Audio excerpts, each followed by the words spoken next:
Good morning, ladies and gentlemen, and perhaps good afternoon, dependent on where you are in the virtual universe.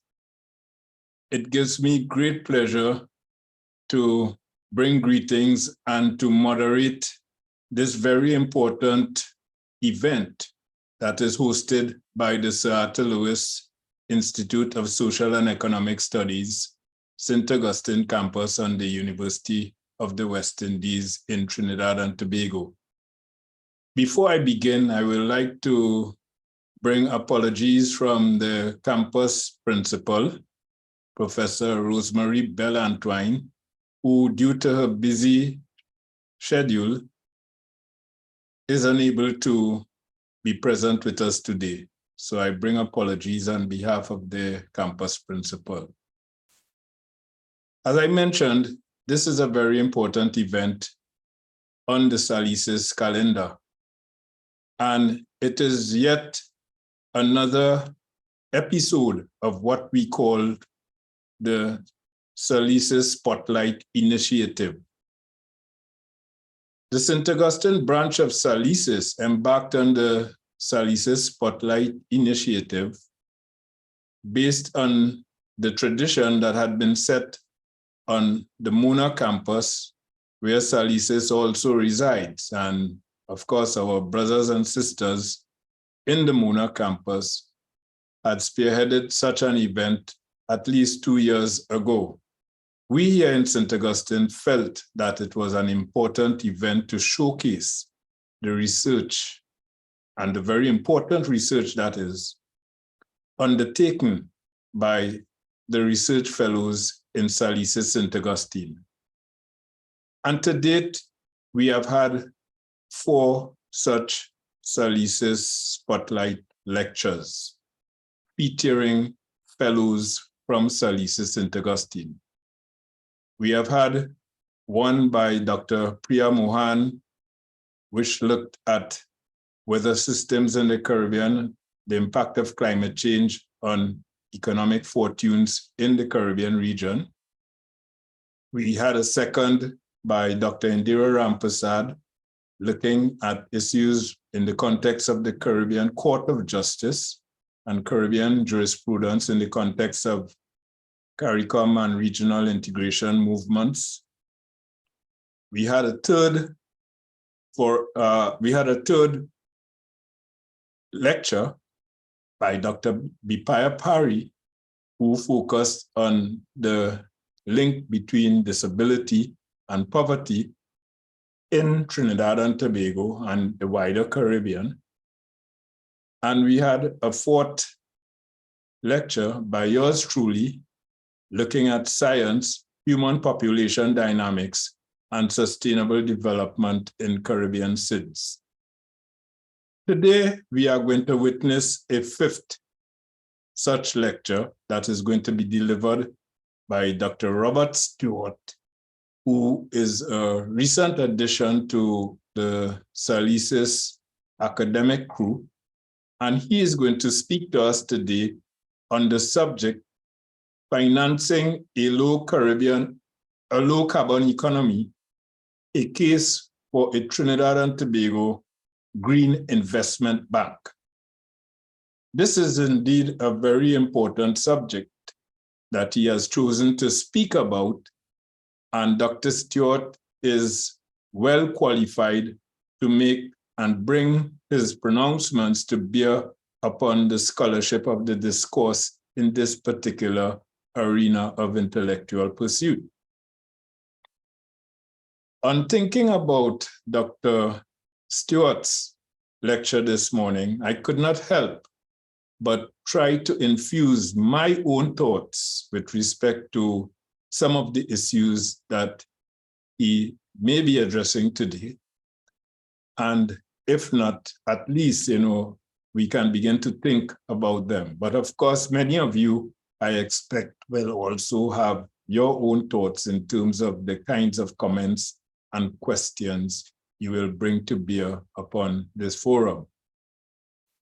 In my own thought process, as a demographer, as a population scientist, I could not help but think about the demographic transition that continues to gallop across countries globally, albeit with various and varying tempos, and of course at different stages. But this is also happening in the context of changes in modes of production as we progress in time. And I'm thinking about that Marxist notion of historical materialism and how it blends with the whole notion of the demographic transition. And today we are going to be hearing about a bit more about what I perhaps would like to refer to as an energy transition. So I think when we think in terms of these three movements, the energy transition, changes in modes of production with the passage of time, and of course, demographic transition, there's a lot to be said for how these three processes mix and combine to impact sustainable development within our context. We in SALISES are extremely proud of our achievements thus far in hosting these lectures associated with our Spotlight initiative. And Dr. Stewart this morning will be adding to the rich set of discourses that you can already find on our website based on previous SALISES Spotlight lectures. So I hope all of you who are witnessing what is happening today will visit our website and view not only our Spotlight lectures, but I also hope that you will view the 13 SALISES virtual forums that we have hosted thus far, each having at least 6 panelists and stimulating awesome discussion on a number of development issues which crisscross national events here in Trinidad and Tobago, regional events in the Circum-Caribbean, and in some instances, international events on the global stage. I trust that you will take time, visit our website, and check out some of these postings that we have placed on our website to add to our education products and to educate and to stimulate discourses, and at the same time ensure that no one is poorer for the knowledge that they may need to serve whatever progressive agendas he or she seeks to serve.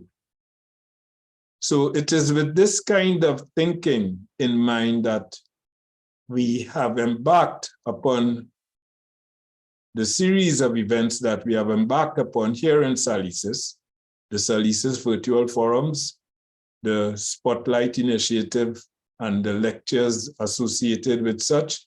And in the new year, we are also hoping to have visiting scholars, whether in Trinidad and Tobago, the Caribbean region, or internationally. We are expecting to have monthly seminars where we would have visiting scholars making presentations and aligning, so to speak, with the vision and mission of SALISES to ensure that all and sundry will be equipped with the knowledge that is necessary to garner and to pursue whatever development initiatives are required in as progressive a way as possible.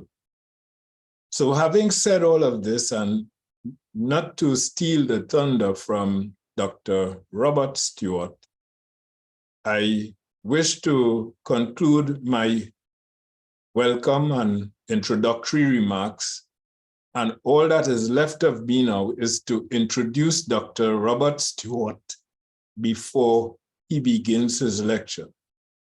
Dr. Stewart will have a maximum of 1 hour to make his presentation, and having made his presentation, of course, the floor will be open for comments and questions, which you will post online so that we can engage in some form of discussion around the presentation that will be made this morning by Dr. Stewart.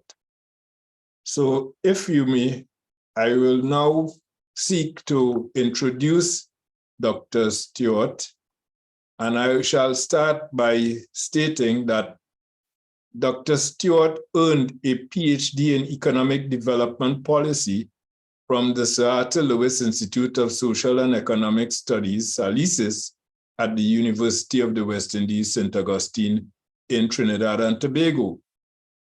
He has been the recipient of several academic scholarships, namely Eric Williams Memorial Scholarship from the University of the West Indies, St. Augustine, Trinidad, Canada CARICOM Leadership Scholarships Program from the University of New Brunswick, Canada, and Erasmus Plus International from University of Graz, Austria. His research interests are in the areas of financial development, banking stability, and regulatory capital administration. More recently, his research interests have been engaged with climate finance, examining financial policies that can mobilize financial capital towards low carbon economic development. Short and sweet. So at this point, having introduced Dr. Stewart and presented his profile to you, I now wish to open the floor for Dr. Stewart to begin his presentation. Dr. Stewart, the floor is yours. Thank you very much, all.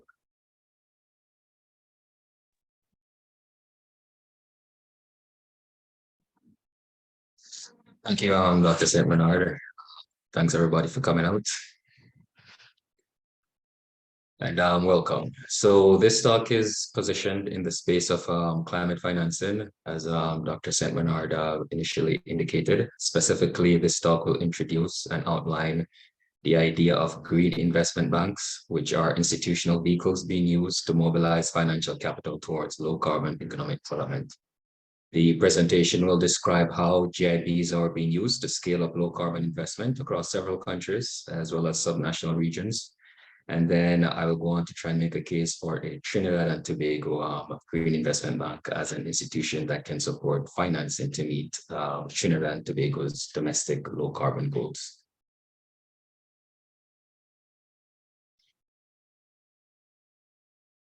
So in terms of the agenda, I will provide some motivating background centered on emissions reduction ambitions globally as well as locally, and the costs associated with these emissions reductions. Then I will outline and discuss green investment banks and how they are used to scale up low carbon financing. Then I will make a case for a Trinidad and Tobago green investment bank and how it could be used to support the country's low carbon goals. So the leading motivation is the need to address the continued growth in carbon emissions. It is well established at this point that without significant reductions in emissions, climate risk will become increasingly worse. And it's also well established that this is especially concerning for developing countries, which tend to face much more vulnerabilities to these climate change exposures. Now, Trinidad and Tobago, like most small developing and emerging countries, are minor contributors to global emissions. However, when emission levels are scaled by GDP or by population, Trinidad and Tobago is actually well above average world levels. The graph to the left compares emissions per capita between Trinidad and Tobago and world levels, while that to the right provides the same comparison for emissions per GDP, which is termed emissions intensity. And in both cases, what you observe is that Trinidad and Tobago is consistently above overall world levels. Furthermore, when compared with industrial countries, Trinidad and Tobago is also well above the outputs for most of these countries, the emissions per capita. And similarly, if you should look at emissions per GDP, which is presented in the graph to the top here. And more concerningly, when it comes on to renewable energy participation, so far Trinidad and Tobago's output is pretty much next to zero. So there's definitely room for substantial improvements regarding emissions output, as well as emissions output reductions, as well as our renewable energy use locally. Trinidad and Tobago, like most other countries as well, have also set ambitious emissions reductions target, further motivating the need to address the emissions. Specifically, Trinidad and Tobago is aiming to reduce carbon emissions by 15% by 2030. And the estimated cost associated with financing that reduction is about $2 billion US. And the question, the most important question is, how will this financing be acquired? Now, several sources of financing have been established, mainly through these multilateral funding facilities, as well as the Trinidad and Tobago Green Fund, which has been established as one potential source. Now, the Trinidad and Tobago Green Fund in particular has been arguably underutilized and does have the potential to be a valuable catalyst for low carbon financing if effectively used. And the question is how to effectively reorient it. One consideration is the use of a green investment banking institutional model capitalized by the Green Fund and used to execute Trinidad and Tobago's low carbon agenda. And this is the key outcome being motivated by this particular project that I'm presenting on. So for the rest of the presentation, I will then outline GIBs and then describe how a Trinidad and Tobago GIB, that's Green Investment Bank, could be used to support the country's low carbon goals.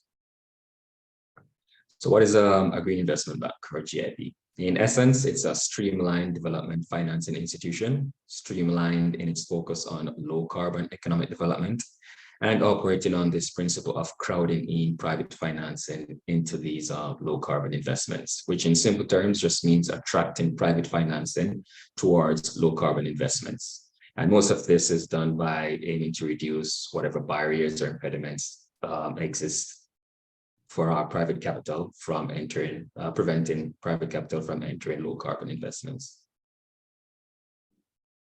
Now, the design and operations of green investment banks tend to vary based on their local context. Based on their general features, however, I characterize them along four dimensions: their governance structure, their capitalization method, the asset vehicles that they utilize, and their key performance measures.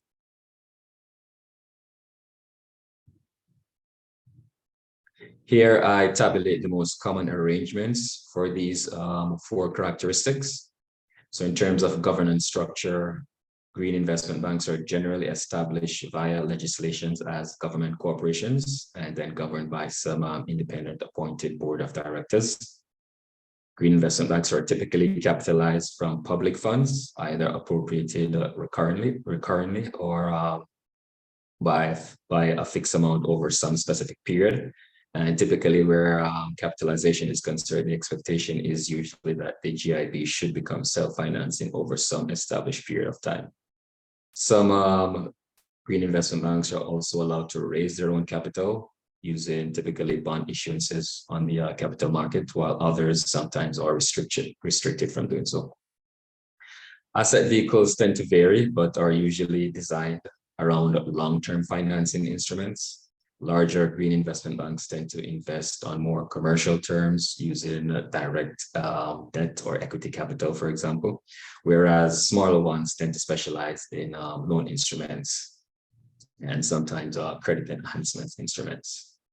Key performance indicators usually indicate units of emissions reduced or units of renewable energy produced from the projects that are financed by the green investment banks. And many GIBs also establish what's called a private capital ratio, which is the amount of private capital attracted for each dollar of GIB capital deployed in a particular project. And this last metric is important when assessing the ability to bring private financing into these low carbon investment spaces. In terms of existing green investment banks, they exist both at the national as well as subnational level across several countries. And there are several notable ones. A few of them I will describe in the next two slides, or this slide and the next. These GIBs are noteworthy based on being around for a relatively longer time than most others, and also for their level of activity as well as the size of their capitalization base. So the first one here is the Australia Green Investment Bank, which is called Clean Energy Finance Corporation. And it's the largest green investment bank by total capitalization. It's also one of the oldest, having been established in 2012. And they have done a lot of investments in utility scale solar and more recently wind installations as well in Australia. The UK Green Investment Bank was also one of the early GIB success stories. It was established in 2012 as a government corporation in the UK, and it was very instrumental in the development of the UK offshore wind sector, which was a renewable energy priority sector for the UK. In fact, through some of the major investments of the UK GIB, that sector, the offshore wind sector, was able to improve wind generation capacity from 1% of total energy generation in 2010 up to 7%, which was a significant increase over that period. That sector in particular in the UK faced significant financing challenges, especially with early stage construction and technology risk, and the UK GIB provided extensive amount of equity to actually take first loss positions and help attract private capital into that space and help it flourish over time. The Connecticut and New York Green Investment Banks are the most notable ones in the US, and both of them are established at the state level. The Connecticut Green Investment Bank was established in 2011 and have been able to generate a significant amount of private capital involvement from their limited public funds. So they've used about $320 million of public funds or public capital from the Green Investment Bank, and they've been able to attract up to $2 billion, almost $2 billion in additional private capital. They have focused extensively on residential and commercial energy upgrades. And they have also helped to develop the green bond market in that state extensively. The New York Green Investment Bank, also established in 2013, is the largest US green investment bank, and they have focused on commercial investments, majority of which goes into solar energy generation. So those are some of the more notable GIBs, but several others exist. A few more are listed here in this table with their associated jurisdictions. The asterisks indicate GIBs that have been proposed, not yet fully established or developed. And one of these actually being the very recently proposed Blue Green Investment Corporation being proposed in Barbados. Now it's locally proposed, but from what I've seen so far, and there's not much information on it, there is the intention to eventually operate it on a regional level. And while the details on the intended operations of that organizations are not fully outlined as yet, it does have the making of a GIB-like entity. And I guess we'll just have to see how it evolves over time. But there is, through that possibility, precedence for the Caribbean. So those are some known GIBs, but what fundamentally do GIBs do? Essentially, they are designed to reduce barriers to low carbon financing. And an important part of this task is to understand the different sources of capital and the different destinations of capital in the low carbon space, as well as the associated risks between the two. Early stage technology research and development, for example, is usually outside of the scope of most GIBs. GIBs tend to go towards proven technologies. Some GIBs tend to provide grants at the early stages of farm operations and gradually over time reduce the proportion. However, by developing a record of selecting viable or what they call bankable projects, GIBs are able to provide strong signals to private investors in much the same way that multilateral development banks operate in more risky developing markets.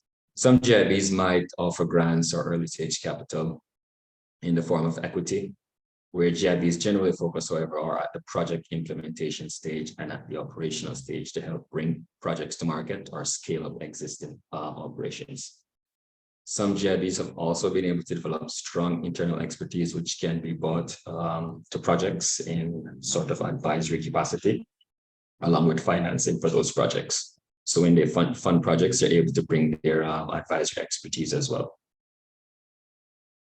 Additionally, beyond bridging financing gaps, GIBs can be used for capacity building towards emissions abatement. They can complement carbon pricing policies by serving as an entity to recycle capital into low carbon projects. And GIBs can also be used to support policy development and to help build awareness for low carbon development within the local spaces where they operate.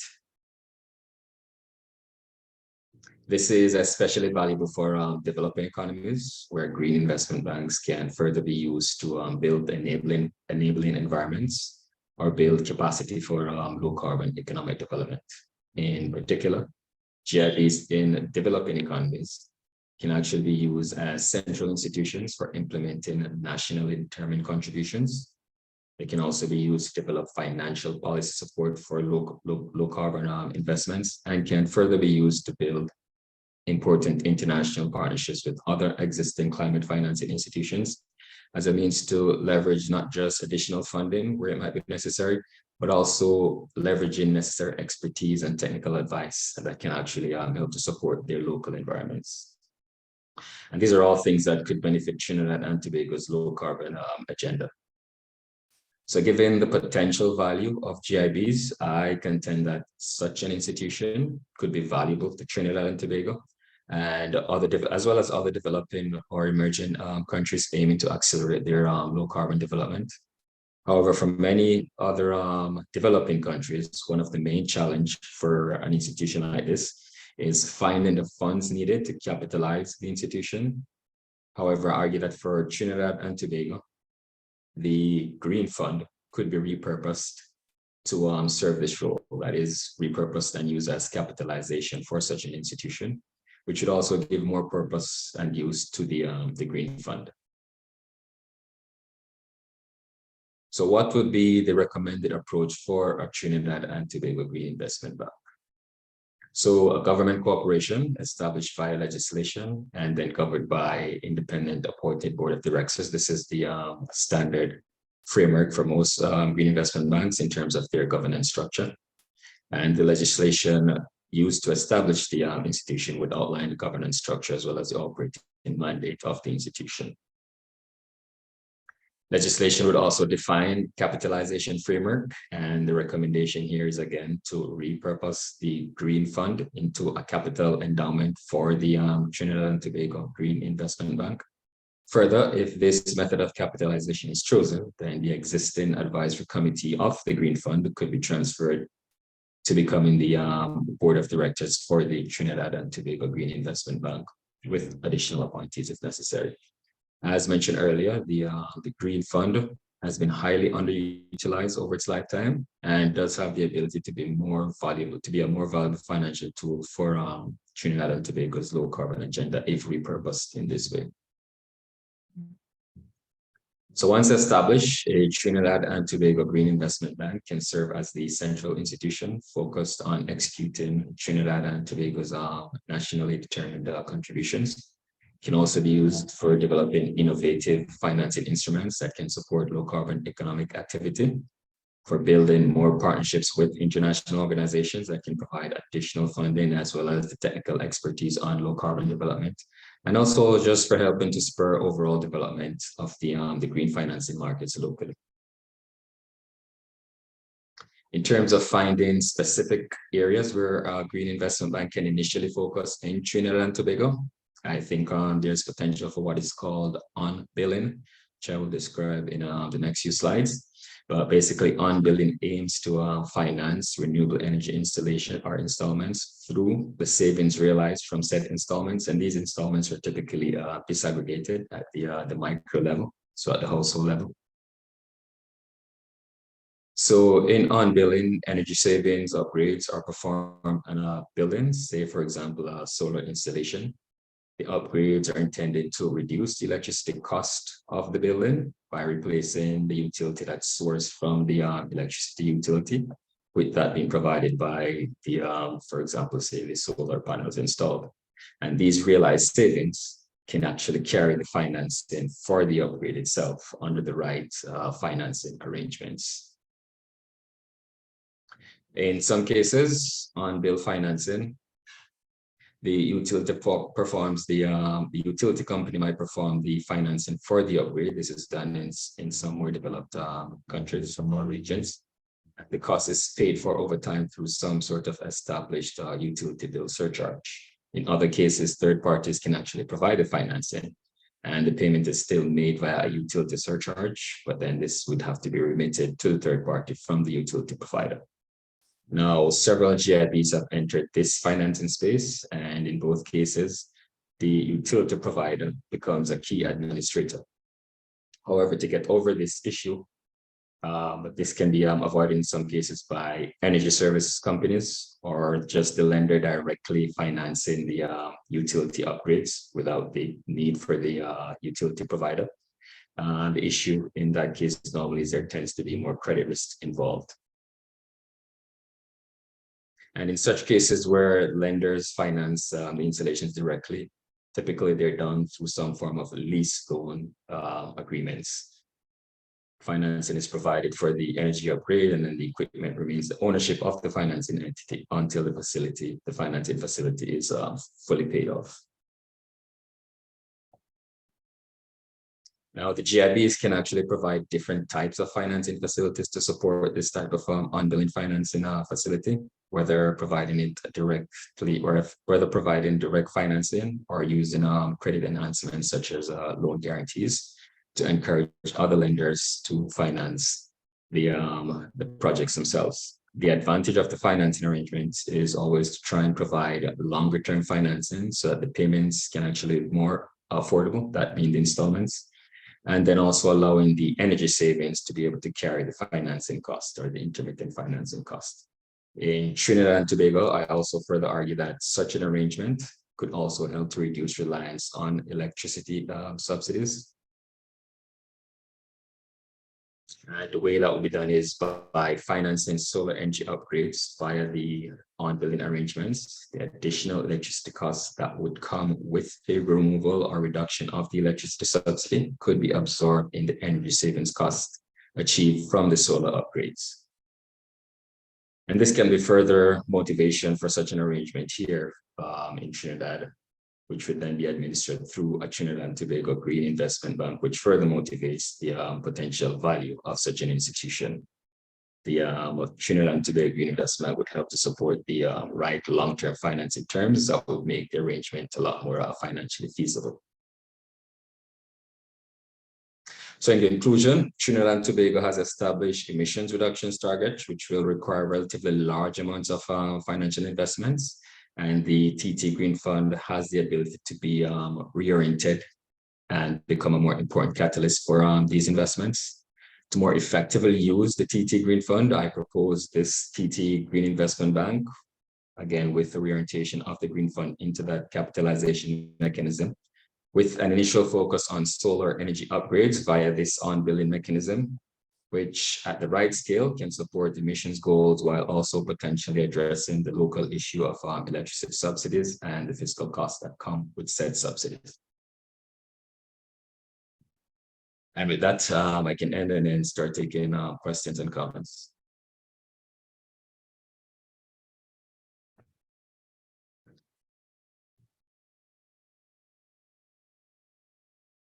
Okay, so we have heard Dr. Stewart with his lecture, and he has made a case, I presume, for establishing a green investment bank for Trinidad and Tobago, drawing on examples from other parts of the world and more or less creating a basis for that discussion that would prevail in terms of the economic benefits of the Green Economy Trust in relation to the environmental impact and so on.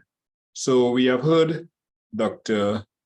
Stewart, and immediately, I presume at this stage, we can move directly into the comments, the questions, and the answers. And so far, I have two questions. I hope we shall have additional comments coming in and additional questions. But in the meantime, I would go with the two questions one at a time so that others can have some time to consider their comments, to consider the questions they may wish to pose for Dr. Stewart to answer. And the first question that I have here asks, can GIBs be used to fund adaptation projects? That is, to increase resilience to the flooding we are experiencing in Trinidad? Or are they primarily focused on or are they primarily focused on mitigation? If adaptation projects are included, what would KPIs for performance of adaptation investments be? That's the question. It's a good question. I don't see any reason or anything to prevent it from funding or financing adaptation versus mitigation. The key, I guess, motivation behind what they would finance would be anything that can actually help reduce potential emissions. Now, in the case of flooding, I guess it would depend on what the project is, and critical to any sort of investments that most GIBs make is to try and figure out ways to bring private financing into the space. So if it's a project that actually has the potential to be, I guess, bankable, meaning it can actually attract private investment, then certainly the GIB could actually fund it. And in terms of KPIs, again, that would probably depend on what specifically the project is. If it's not related to emissions reductions, or if it's not related to renewable energy generation, then some other form of KPI would have to be determined. But certainly, if you're looking to attract private finance, then the private capital leverage ratio would still remain. Okay, thank you, Dr. Stewart, for your answer, and thank you for the question. And I move into question 2. How do you foresee the application process for accessing funding from the proposed GIB being different from the current application process for TT Green Fund?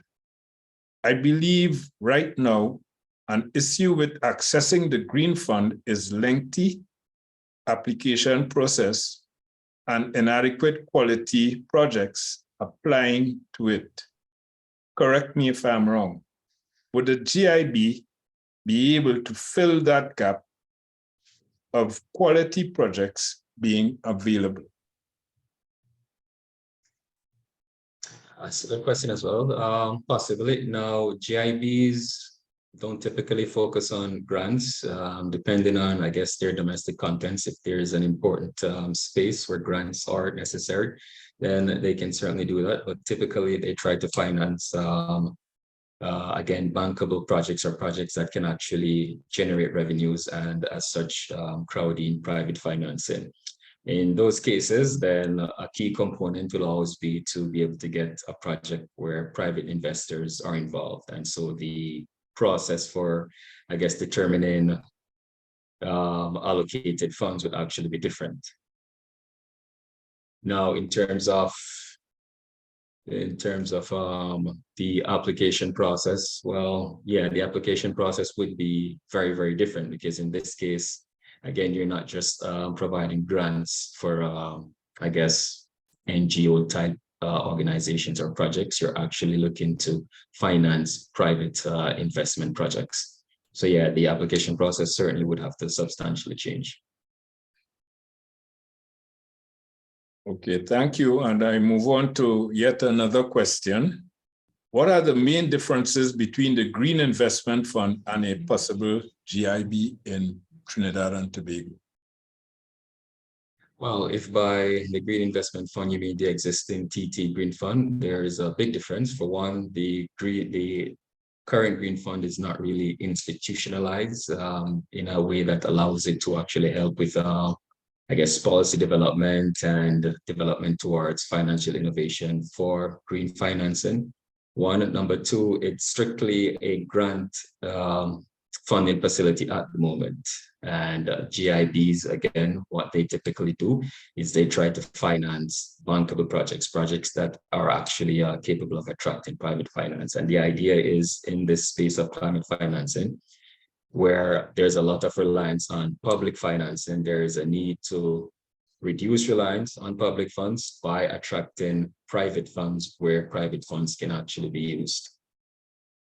So the main difference there is the current TT Green Fund is a grant facility. It's also very restricted, I think, to recycling and deforestation. So certainly the scope of activities that the GIB would finance would certainly be a lot wider as well. Okay, thank you, Dr. Stewart. And before I go on to the next question, I'd just like to inform you that Ms. Sarah Lowe has expressed her thanks for your answer to her question. So we can move on now to the fourth question that I have, and I hope additional questions will be coming as Dr. Stewart answers some of the questions he's now going to be answering. So I hope we have some additional questions coming forth. And comments as well are also welcome. So if you do have comments, please share your comments, because of course your comments may actually stimulate debate and stimulate further questions for enhancing the quality of this discussion. So I move on now to the fourth question. Our current bond market is mostly government issued versus corporate bonds. Would we face a similar problem if the proposed GIB, Trinidad and Tobago, is not initiated by the private sector versus public sourced funds? So I suppose the idea here is if the Green Investment Bank is going to raise fund on the capital markets, then yeah, technically it's going to be a sort of quasi-public institution. So it would be similar to raising I guess public issued bonds. Now that being said, a lot of these institutions, when they finance projects, you create independent asset holding vehicles, and these asset holding vehicles hold the assets that are being funded, and so those asset vehicles themselves can actually raise financing or raise funds on the capital market, which if they're partially funded by private investors can actually help to I guess stimulate or develop demand for financing on the bond market. But yeah, if the GIB is financed directly by itself from bonds, then yeah, there'd be no difference between government issued bond and let's say a GIB issued bond. One could even argue that at least in the short term, it would make more sense for the governments to issue bond and just transfer funding to the GIB, since the cost of borrowing would naturally be lower for the government than it is for a sub-level government type or quasi-type public institution, which is what the GIB would be established as. Okay, thank you. And Sarah Lowe asks yet another question. How do you foresee developing the institutional/technical capacity of the GIB to evaluate whether projects are indeed low carbon development and not, for example, greenwashing or no impact to emissions?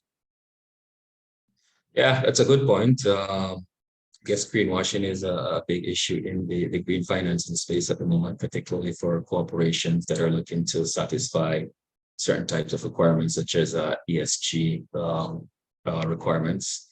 Now, staffing is obviously the biggest issue, making sure that the institution is staffed with the right level of expertise, capable of assessing projects, as well as determining projects that are worth being financing. But I guess over time, that is something that develops over time. Some of these GIBs, for example, the UK GIB and the Australian Green Investment Bank, they have been able to, over time, develop strong internal expertise through their staffing and through the experiences that they've had through the activities that they engage in. And then through these expertise, they're then able to actually not just make better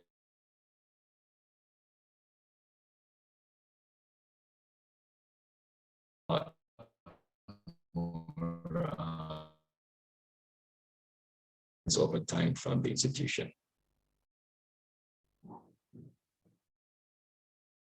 Yes, I just had a little disturbance. Hello? Yeah, I'm here. Yeah, okay. I just had a little technical disturbance. Apparently, some of what you said toward the end got a bit gobbled up. But I have a question here from Amal Golikiri. How are the funds generated by the Green Fund levy currently deployed? Is there some form of public disclosure as to the specific projects they finance, support, etc.? Yeah, it's a good point, and not that I'm aware of, which I think it's something that would be very, very useful for the existing TT Green Fund. I think even in terms of the I guess the audits that would be done on the fund itself, the most recent figure I've seen is for 2020, and it wasn't a full audit. I presume that there might be audits existing, just not very available, or not that I've seen. However, that issue or that point there is something that I absolutely agree with. I think certainly there should be some sort of public disclosure around the projects that are financed over time, and I guess the amount of funding, and well, the justification for the funding for the projects that are financed. That would actually help to improve the transparency of the existing TT Green Fund. Now for GIBs typically have yearly audits, and these audits are made available to the public because they are typically public or quasi-public entities. And they also typically have annual reports in much the same way that corporate entities provide. So there's typically a lot more transparency and disclosure surrounding green investment banks. Thank you. I have a comment here from Genevieve Phillip. Excellent work as always, Dr. Stewart. With the implementation deficit we often have in the Caribbean, how do you envisage this model? How do you envisage this model in terms of how it can work as far as being implemented and sustained? Yeah, that's a good question. And yeah, I mean, I guess beyond just the standard requirements for how these institutions are normally established, there's not much else that could actually I guess create impetus for such an establishment. One has to hope that, you know, if there is a desire for such an organization, being able to show that the organization could actually really help to stimulate low carbon development, then this would motivate the, I guess, existing policymakers or governance agencies that would actually be able to move forward with such an implementation. But yeah, I mean, given the way things are done in our spaces and how slow public sector agencies are to act, that is actually a good point and could actually be something that could actually, I guess, be a huge impediment to the establishment of such an organization. But I guess through this type of research, continually bombarding policymakers with, I guess, evidence, particularly given what these organizations have been able to do in other countries and the gaps in our spaces that can be filled with this type of organizations. Hopefully, if they see enough of those type of outputs, then eventually they will be motivated to act. I have a comment here from Sarah Lowe. She says, good comment on better transparency and disclosures of GIB. Thanks for the presentation. So far, I think, you know, based on the comments I've been seeing coming forward, and I've more or less made reference to all of them thus far, the comments on the presentation seem quite favorable. And I think, you know, Dr. Stewart has done justice in terms of answering the questions that have been presented thus far. Again, we have quite a bit of time left, and we would like to have a healthy discussion whereby at least those of you with questions can pose questions to Dr. Stewart to obtain his answer. And certainly any comments that you can make, I will certainly read out those comments, and those comments in and of themselves can be extremely critical in spearheading further discussion around the issue. Yes, so I see another question coming forth, and the question comes from Keith Maynard.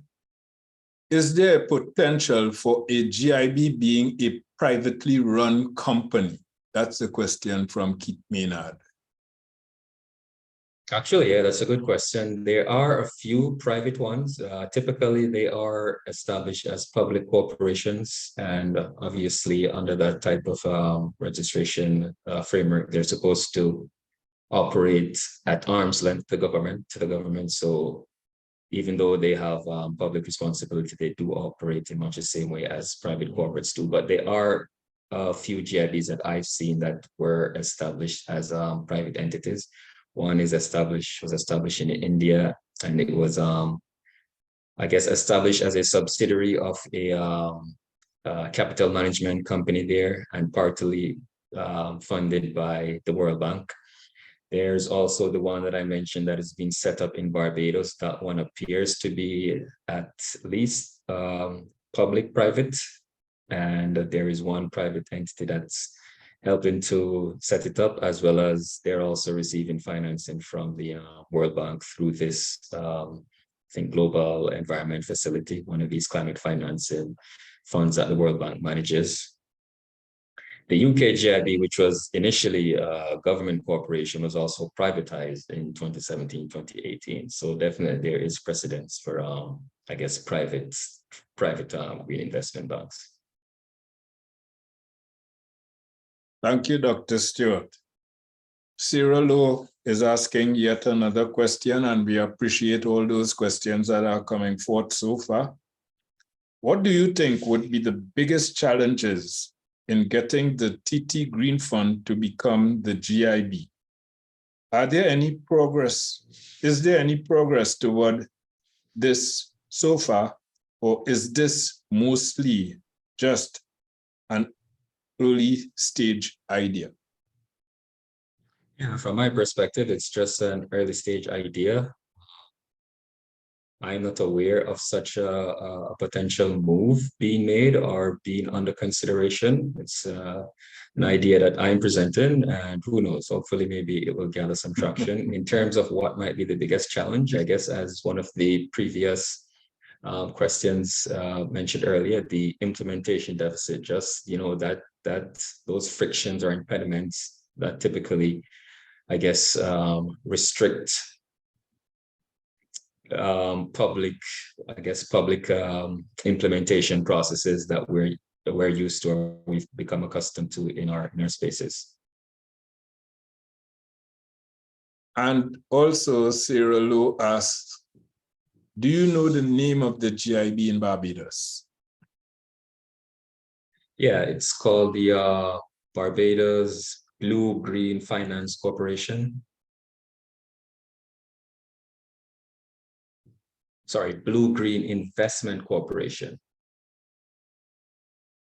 And I think it's been set up again as some sort of private-public engagement, and the private partner is Pegasus Capital, which I think is a subsidiary of some global private equity firm, and they've been doing some green investment work in the region. And then it's also being partly funded by the World Bank's Green Environmental Facility Fund.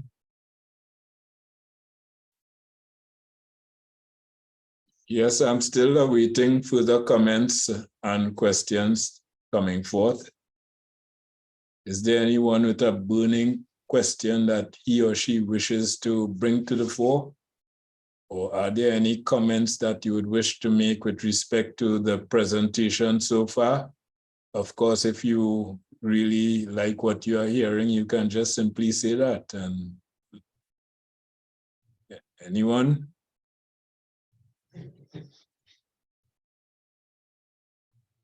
If not, I think, I will just take advantage of my position as chairperson and pose a question as well. And perhaps, in terms of some of what I might be aware of as far as these discourses go, we are talking about a transitional process in terms of the energy sector.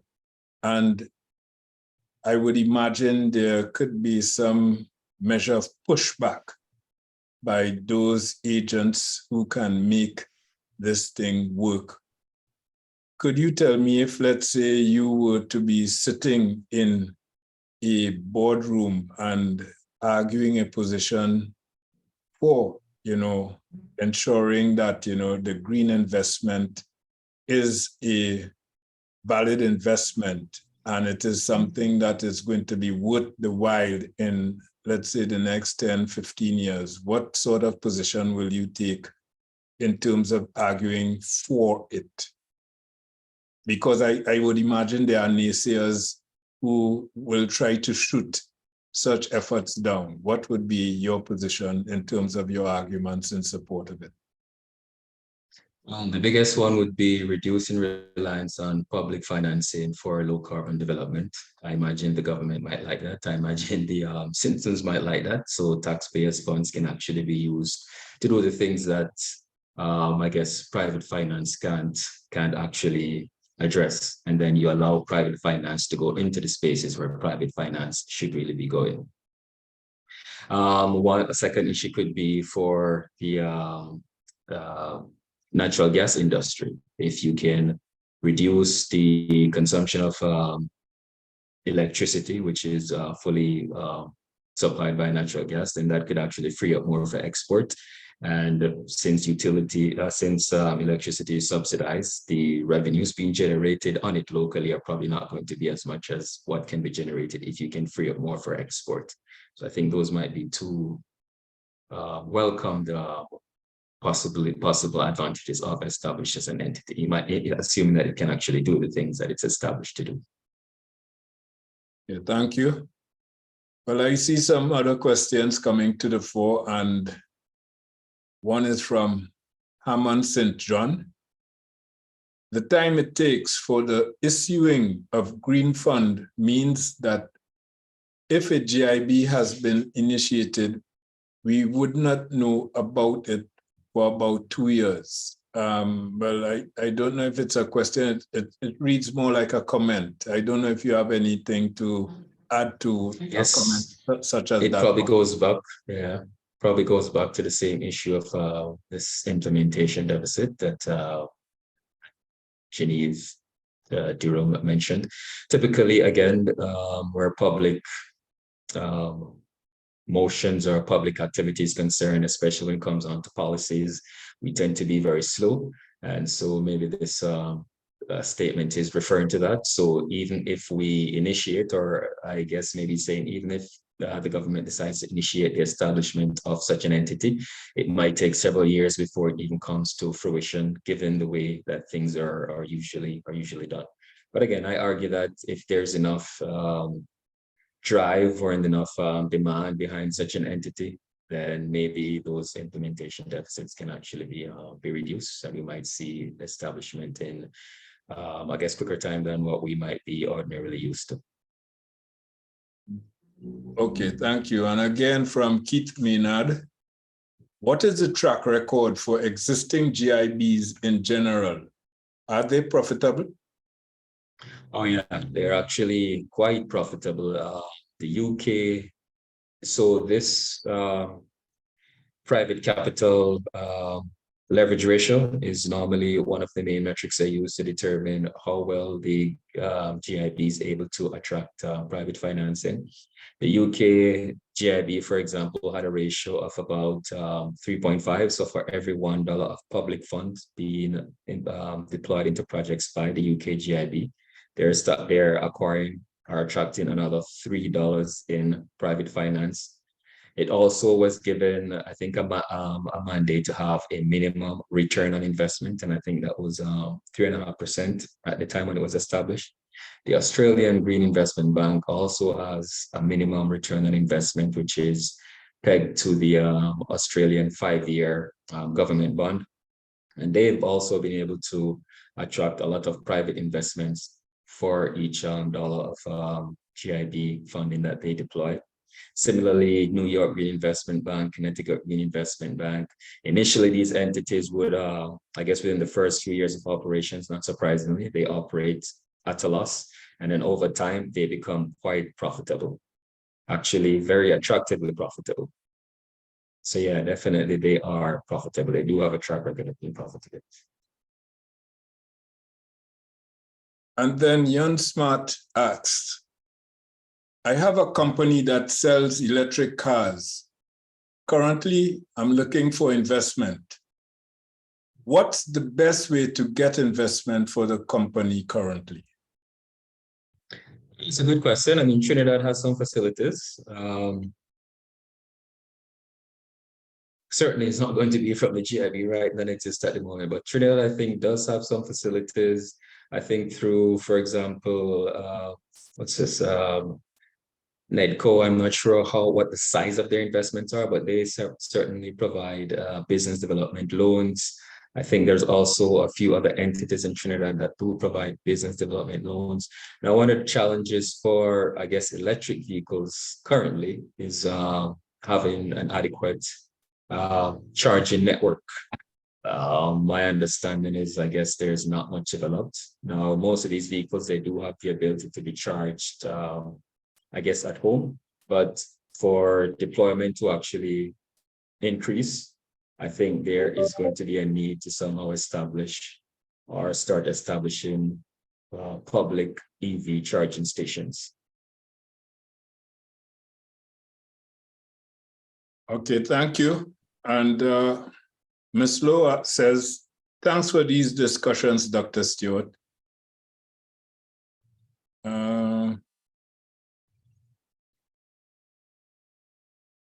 I work at EY Trinidad, and we have been highly focused on how we can get these kinds of climate. Oh, let me start that all over again. Yes, let me start that all over again. I think I was having some technical problems here. Thanks for these discussions, Dr. Stewart. I work at EY Trinidad, and we have been highly focused on how we can get these kinds of climate solutions into Trinidad to meet our NDC and increase resilience in TT, as well as through encouraging private sector to start reporting on their ESG impact. How can I continue to follow your work?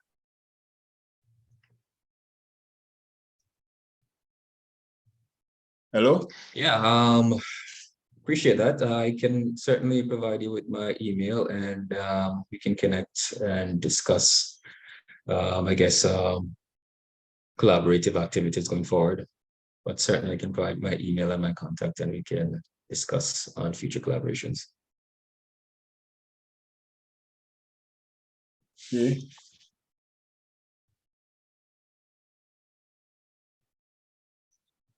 Are there any further questions?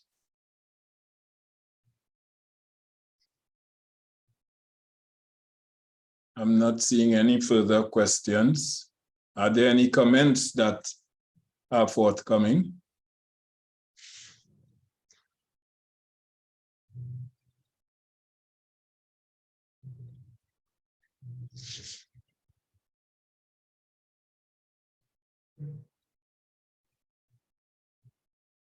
Are there any comments that are forthcoming?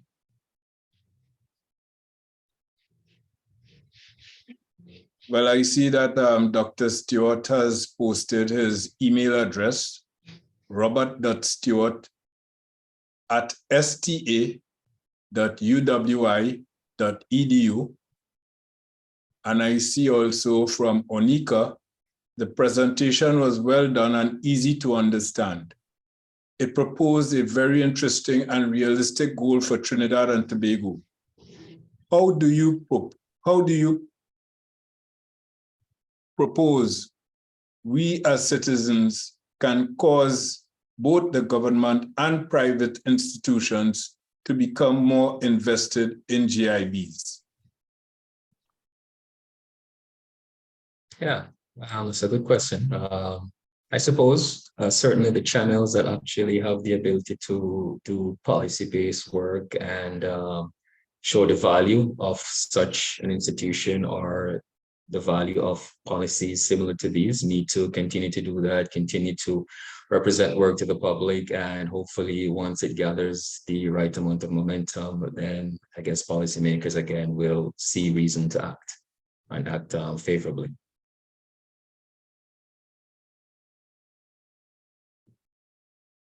And Hammond St. John, the TT Green Fund requires activity for 2 years before they disburse funds.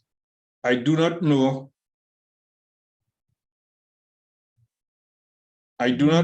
if that has changed.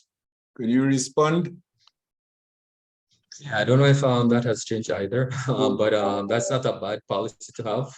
I suppose, again, as a grant-making institution, you want to make sure that you are funding projects that are, I guess, have high feasibility. So you don't want, I guess, new companies or new firms just looking for an easy source of fund to just come in and start making requests from the organization. So maybe that's why they have that requirement, so that companies have some amount of establishment, which I guess would lend itself to some amount of, I guess, expertise development, which would probably increase the likelihood of the projects that they're actually engaged in.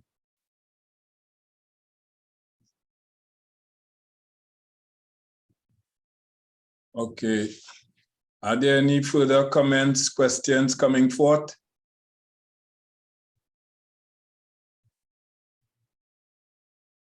Now, these are very important issues, and if you would remember, when I introduced Dr. Stewart and when I made my opening remarks, I also said a few things about SALISES and its activities. I spoke specifically about the SALISES Virtual Forum, which we host on a monthly basis, tackling critical development issues, all kinds of development issues, whether they be economic, social, associated with issues of governance, environmental. We have tackled them by way of our monthly forums. And insofar as Dr. Stewart is making this presentation today, I want to inform you that next Friday, at this time, SALISES will be hosting its 14th virtual forum, and it's entitled Development Finance for a Low Carbon Caribbean Future, Issues and Solutions. So again, this is how important this issue is on the national, regional, and international development landscape. And SALISES is attempting to grapple with it wholeheartedly. So quite apart from the presentation made by Dr. Stewart today, I can assure you, if you tune in next week, you will hear much more, because you will not only be hearing from Dr. Stewart. In fact, he will be chairing and moderating the session next week. But we will also have 4 other panelists alongside Dr. Stewart addressing different dimensions of this concern: development finance for a low carbon Caribbean future. So I'm sort of forewarning all of you that this event is forthcoming, and we do have your contacts, and we shall continue to advertise and send out all the flyers so that you can join us next Friday at 10 a.m. when we would face wholeheartedly the issue that I have made reference to. So I'm looking forward to seeing many of you at that session when we do it next Friday. Okay, are there any questions, comments coming from the floor? Floor is opened. Okay, thank you, Miss Lowe. Okay, I see here Ronnie Griffith. How essential is it for a green investment bank, which is of a public-private ownership structure, to have a certain level of political support persuasion with respect to its functional operations for it to be purposefully effective? Yeah, interesting question. I suppose in order to get it established, you do need support from, well, presuming that it's going to be established in its most common framework, which is as a public or quasi-public institution. So you are going to need support from policymakers and politicians to get that established. But once it's established, you do want to minimize political interference. Typically, when you have organizations like these, especially if you want to try and attract private financing, you do want to try and make it I guess, immune from the political cycle and certain types of political disturbances. So once it's established, you do want to minimize political interference or political persuasion on the institution. Yeah, thank you very much, Dr. Stewart. And I mentioned a while ago the forum that will be held next Friday. Our panelists will include Dr. Don Charles, Dr. Kirk Douglas. Dr. Don Charles is based in Trinidad and Tobago. Dr. Kirk Douglas is based in Barbados. Dr. Emily Brearley is based in Kenya. Of course, Dr. Robert Stewart will be speaking as well. And we also have Dr. Priya Mohan, who is also a research fellow, a senior fellow here in SALISES St. Augustine. What we try to do whenever we do these virtual forums is to ensure that at least one SALISES fellow is on the panel to demonstrate and to ensure that SALISES does actually have a say in terms of the issues that we address. And this usually is the case because there is at least one fellow in SALISES doing research that may impact or can bear some sort of, bring some sort of value to the subject that we usually choose whenever we convene our virtual forums. So are there any further questions? Are there any further questions? I see Mr. Griffith says no probs. I see Jan Smart says yes. I'm not sure if yes means he has any additional questions or if perhaps, you know, he is satisfied with what has been going on. Oh, I see I want a correction. Okay.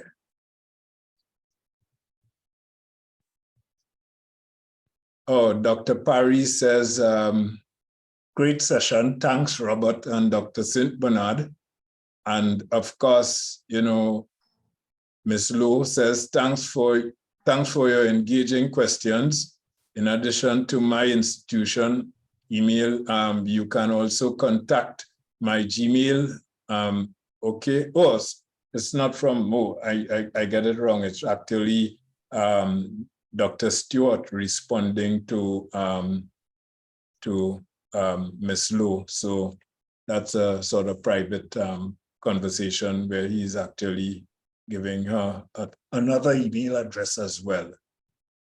So if at this point there are no other comments, no other questions, I think we are at the stage where I can really start the process. Oh, I see here, Jan Smart is back. Electric cars don't need a network of charging ports. All you need are charging ports at home because the range of the cars are more than enough to facilitate daily driving.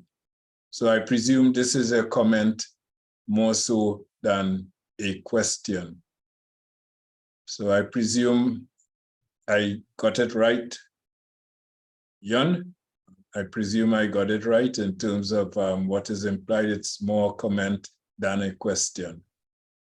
Yeah, I think perhaps he was responding to my response to his initial comment regarding. Yes. Right, okay. And I think he indicates as such. So I think we are on track in terms of the exchange that took place there. So if no further questions, it's now 11:16 by my clock. We intended to wrap everything up by 11:30. So if no further questions, I can say at least that we heard from Dr. Stewart, and it was quite a stimulating discussion with the questions being posed and the answers generated by Dr. Stewart. Indeed, his lecture, his spotlight lecture, was on point, and we appreciated the fact that we had more than enough time to engage and to share thoughts and ideas and to get his perspectives on a number of critical issues that came from the floor. And I think, the whole process that you witnessed today is richer, not only for Dr. Stewart's expert handling of the issue, but also the very searching questions that many of you did ask. And I think they were very good questions that really helped to amplify in many ways, some of the issues that may otherwise be deemed complex. So in terms of the actual posting of today's proceeding, I think those who will witness it when they check in online, they will have the benefit not only of the rich presentation by Dr. Stewart, but also the really important questions and the answers those questions elicited. I think those do add value to the entire product, and it is our view in SALISES that when we place these things online, they do provide some function in terms of educating and providing additional knowledge to those who would ingest this material wherever and whenever they do. So again, just commenting on a posting here by Sahai Amlak Francis. Great presentation. Thank you for your body of work and sharing of this information. Sorry, I had no questions, but complimentary all the same. So at this point, I think it's just left for me to say a short vote of thanks. And first of all, I would really like to thank the staff in SALISES for the enterprising work they put behind ensuring that this event turned out to be the success it has been. I want in particular to express my sincerest thanks on behalf of SALISES to those staff members, including Ms. Katian Modest, Ms. Francine Allen, Mr. Ephraim Thompson, Mr. Jason Chamaru. I also want to say thanks to Ms. Kyrene Olivier, who would have assisted indirectly. So that's about it from SALISES. I trust that I have not really omitted anyone else. I also want to say a great deal of thanks to our colleagues at the Marketing and Communications Division in the University of the West Indies, St. Augustine. Without the Marketing and Communication Division, this event would not have happened. They look after all the logistics of these events for us, and they ensure that we dot the I's and cross the T's and come across as professionally as possible in terms of how we represent the university and how we brand the university, so to speak. So I want to thank Marketing and Communication in particular for its continued support. I mean, they support us relentlessly in terms of, ensuring that these events come off as much as possible without a hitch. They support us in terms of ensuring that, we do abide by the appropriate technically correct standards of delivery, and we try our best to adhere to those standards. And in particular, I want to say a very special thanks to Ms. Joanne Green, who from the very beginning, as far back as October 2021, when we started all of these events, she has been with us and she has held our hands and walked with us to ensure that we look good and represent the university as well as we can. So a very special thanks to Ms. Joanne Green for her continued support, commitment, and dedication to the success of all the events that are hosted virtually by SALISES in collaboration with Marketing and Communication. I also want to express sincerest thanks to all of you who have joined the virtual audience this morning, men, women, children, wherever you are, and you are in the virtual audience. We are thankful for your presence. We appreciate the fact that you have spent time with us this morning and witnessed this presentation by Dr. Stewart.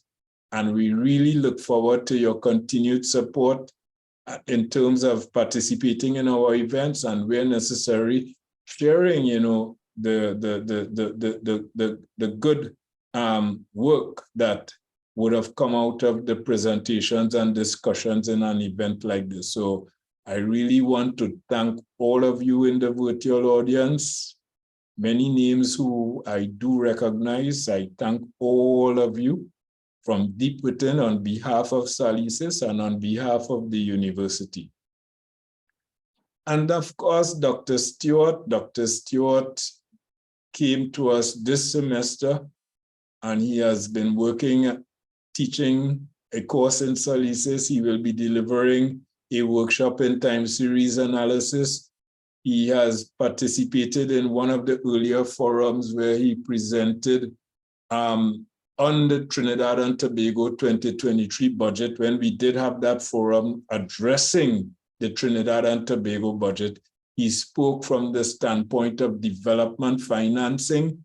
And if you know what we do here in SALISES, we do not regurgitate and present, the issues in the way that most other people will present them. So when it came to the budget, we really tried as much as possible to embrace a philosophical position that ought to be in keeping with, a department such as SALISES in terms of how can we, realistically and from a scholarly standpoint, address critical issues of development, short-term, medium-term, and long-term development as implied on the basis of the contents of the budget statement. And we did that frontally, and Dr. Stewart spoke to it from the standpoint of development finance. So he has done this lecture today, which as far as I'm concerned, I'm very pleased with his presentation of his scholarly work today.